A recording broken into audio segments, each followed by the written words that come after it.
there anything else? I think that's it. I wanted to also briefly apologize, or not necessarily even apologize, because I don't think I said anything horrible, but just kind of acknowledge that I may have miscast Germany a little bit when I was talking about how Germany has sort of censored references to Nazism. I've never been to Germany, so I'm really going just based on my own impressions rather than what I've been able to see or witness for myself, because I've never been there. But one person who was from Germany assured me that I had perhaps misunderstood Germany a little bit and its approach to the Nazi era, and it's not. I've been assured that it's not something that's covered up. It's not something that's hidden. It's not something that they try to erase from history. Yeah, you can't wear a swastika. You can't. You can't do the salute or say Sieg Heil or things like that. Okay, sure, but it's not something that they try to hide or just forget ever happened. They acknowledge what happened, and they acknowledge that that is a part of their history. So, if I implied that that Germany has sort of tried to cut that out of their history, then I apologize. That was not a fair characterization of how Germany regards their history. They are very open and quite honest about what happened during the Third Reich. I guess that's it. That's all I really had. I feel a little bit like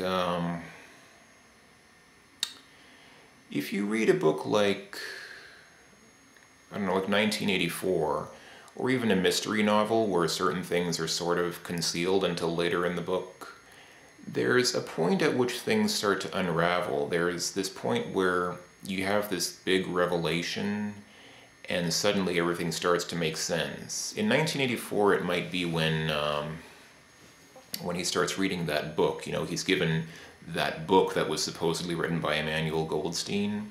And as he starts reading the book, everything starts to make sense because the book lays out everything that that was sort of mysterious, and you start to sort of, at least when I was reading that part of the book, I saw the different pieces sort of clicking together in my head.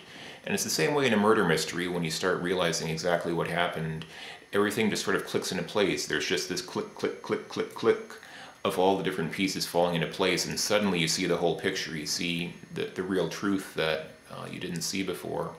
And I feel kind of like that. I feel kind of like, as a North American, I was sold this fear. I was sold this idea that that Russia is a terrible place, that people there are miserable and they're not free and they're dirt poor, that you can't even get good food there, that people are sickly and don't live well. They don't live in civilized conditions, and it's really not true. And I'm sort of starting to realize that a lot of the things that I was led to believe as a North American are, in fact, not entirely true. And so, there may have been a kernel of truth to them. They may have been more true in the Soviet times, but we as North Americans are sort of sold this this terror. It's almost like a form of terrorism. We're taught to be so afraid of what happens in these foreign countries that that we're just scared. And I mean, I'll admit, when I first came to Russia, I was scared. I thought, what am I doing here? I mean, something terrible is going to happen to me. I'm going to be abducted by the KGB, or whatever the post-Soviet equivalent is. I'm going to be interrogated, and people are going to say, well, what are you doing here, American? What kind of a crazy mistake did you make in coming here? It's not like that at all.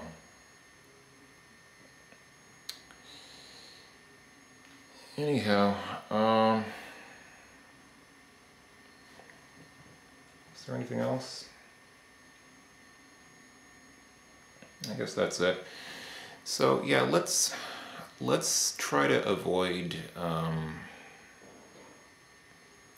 this whole human beings have a strong tendency to go for this us versus them thinking. They have this strong need to divide themselves and say, okay, here is us and we have this way of life which is better, and then over there you have other people who are less civilized, less advanced in their way of thinking or whatever. And that's kind of how it was during the Cold War. You had the Americans and you had well, not just the Americans, but pretty much most of the Western world, and then you had the Soviet Union, and both of them were just trying to discredit each other and say, well, our way of life is better because of this, and the other people would say, no, that's actually a disadvantage, our life is better because of that. And it wasn't really that one was necessarily that much better or worse than the other, they were just different.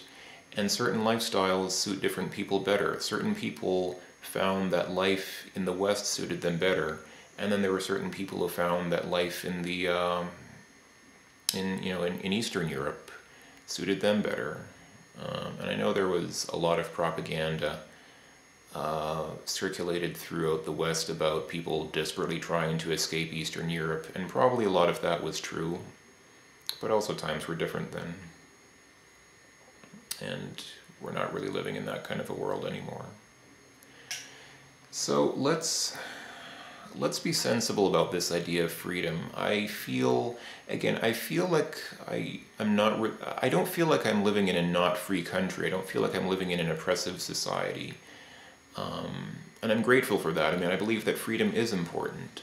So let's be sensible about freedom, and let's not just wave flags and throw freedom around as a buzzword and say, yeah, we're free, we live in a free country. Let's not just resort to buzzwords and labels like freedom. Let's actually be smart about that and try to kind of think about what that means. What does freedom mean for us as a society, as a nation?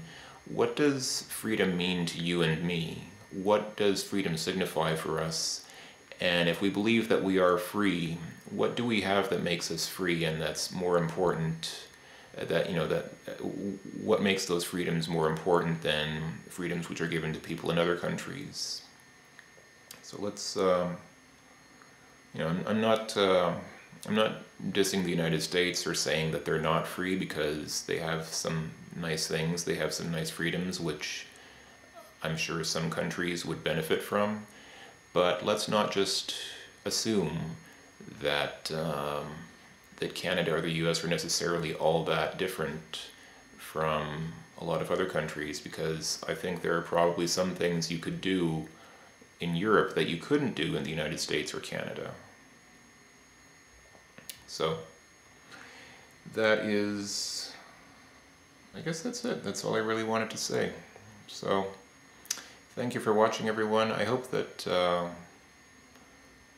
that we can come to a better understanding of each other, because that's really what I'm trying to do with a video like this, is help us to understand that we're not in whoever you are and wherever you live. If you think that your country is a great country, it probably is. You probably do live in a great country, but let's not assume that our country is the only one in the world that has these kinds of privileges. Let's not assume that there's no other country in the world that can touch us in terms of this advanced system that we've developed, because chances are that there are plenty of other countries in the world that are not really that different from yours, and that have ways of life that are not that different. So let's try to be open-minded. Let's try to come to a better awareness and understanding of how other people around the world live, and what that means for us and for them.